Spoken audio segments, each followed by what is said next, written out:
बिस्मिल्लाहिर्रहमानिर्रहीम। अस्सलामुअलैकुम। आप देख रहे हैं हमारा चैनल काम की बातें। उम्मीद है आपको वीडियोस अच्छी लगी होंगी। हमारे चैनल को सब्सक्राइब करें और वीडियो को लाइक करें। नाजरीन, आज मैं आपको जो वाक़या सुनाने जा रही हूँ वो नहायत ईमान अफरोज़ वाक़या है। से आपका ईमान ताज़ा हो जाएगा। ये वाक़या है हज़रत गौसे आज़म शेख अब्दुल कादिर जिलानी के वालिद और एक सेब का। हज़रत शेख अब्दुल कादिर जिलानी के वालिद का नाम अबू साले मूसा था। वो नहायत नेक और इबादत गुज़ार थे।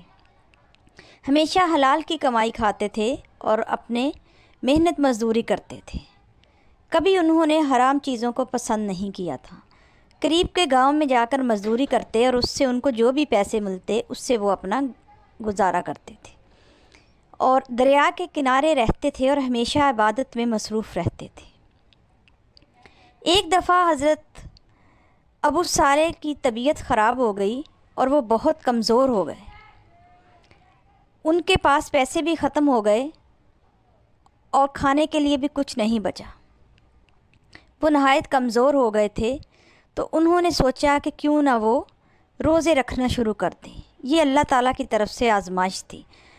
उन्होंने रोज़े रखने शुरू कर दिए।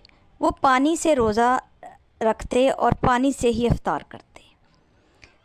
बहुत कमज़ोर हो गए थे। 2-3 दिन के बाद उनको बेहोशी तारी होने लगी। इसी नीम बेहोशी की हालत में उन्होंने देखा कि दरिया में दूर से एक सेब चलता हुआ आ रहा है। जब वो सेब किनारे के करीब पहुंच गया तो हज़रत अबू साले ने वो सेब उठा लिया और उन्होंने उस सेब से रोज़ा इफ्तार किया। उस सेब खाने से उनके अंदर उनको बहुत राहत महसूस हुई और उनके अंदर बहुत ताकत आ गई। उन्होंने अल्लाह का शुक्र अदा किया। लेकिन फिर उन्होंने सोचा कि ये सेब मैंने बग़ैर इजाज़त के खाया है। मुझे नहीं पता इसका मालिक कौन है और ना ही मैंने कोई मेहनत की है इसके लिए। तो मुझे इसके मालिक को ढूंढना चाहिए और उससे माफ़ी मांगनी चाहिए। आप दरिया के किनारे चलते गए जिस तरफ से वो सेब आया था। जब आपने वहाँ जाकर देखा तो वो सेबों का एक बाग था और दरख्त पर बहुत से सेब लगे हुए थे। आप उस बाग में दाखिल हो गए और चलते गए तो वहाँ आपने देखा कि एक बुज़ुर्ग बैठे हुए हैं। हज़रत अबू साले उन बुज़ुर्ग के पास गए और उनसे पूछा कि क्या आप इस बाग के मालिक हैं? उन बुज़ुर्ग ने जवाब दिया, जी। हज़रत अबू साले ने उनसे कहा कि मैंने आपके बाग का एक सेब आपकी इजाज़त के बग़ैर खाया है। क्या आप मुझे माफ़ कर देंगे?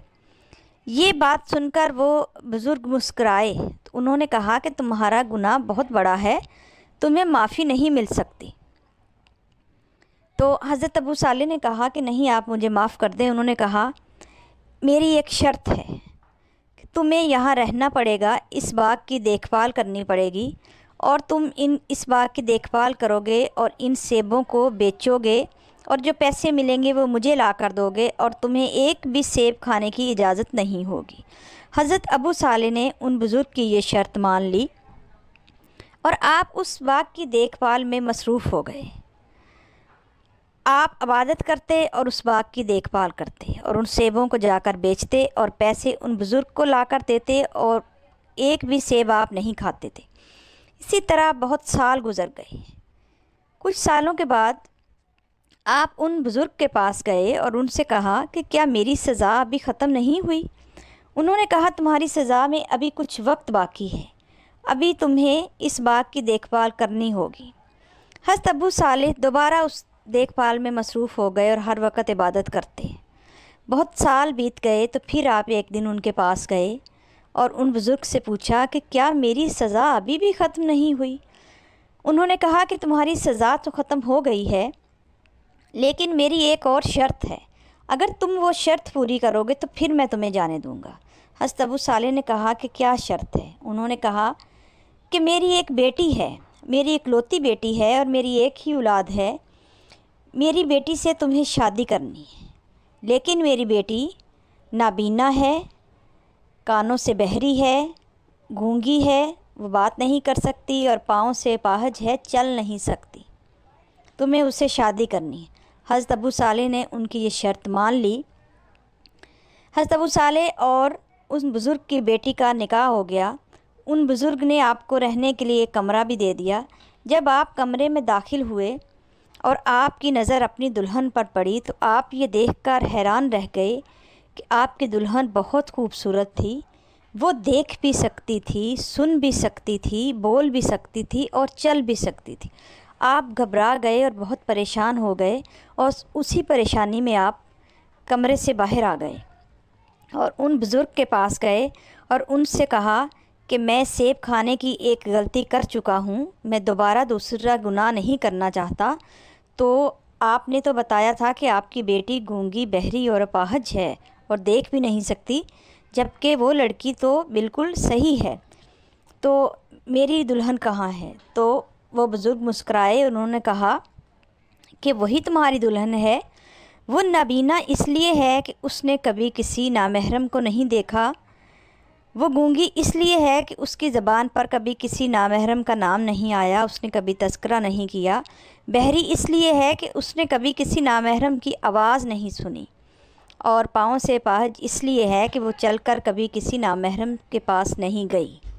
تو وہی تمہاری دلہن ہے، اور وہ نہایت ہی نیک اور عبادت گزار لڑکی ہے، تو یہ اللہ تعالیٰ کی طرف سے تمہارے لیے انعام ہے۔ پھر ان بزرگ نے حضرت ابو صالح کو معاف کر دیا اور وہ دونوں میاں بیوی ہنسی خوشی زندگی گزارنے لگے۔ اللہ تعالیٰ نے ان کو حضرت شیخ عبد القادر جیلانی جیسا بیٹا عطا فرمایا۔ امید ہے ناظرین آپ کو یہ واقعہ اچھا لگا ہوگا۔ ہمارے چینل کو سبسکرائب کریں اور ویڈیو کو لائک کریں۔ آپ کی سماعتوں کا بہت شکریہ۔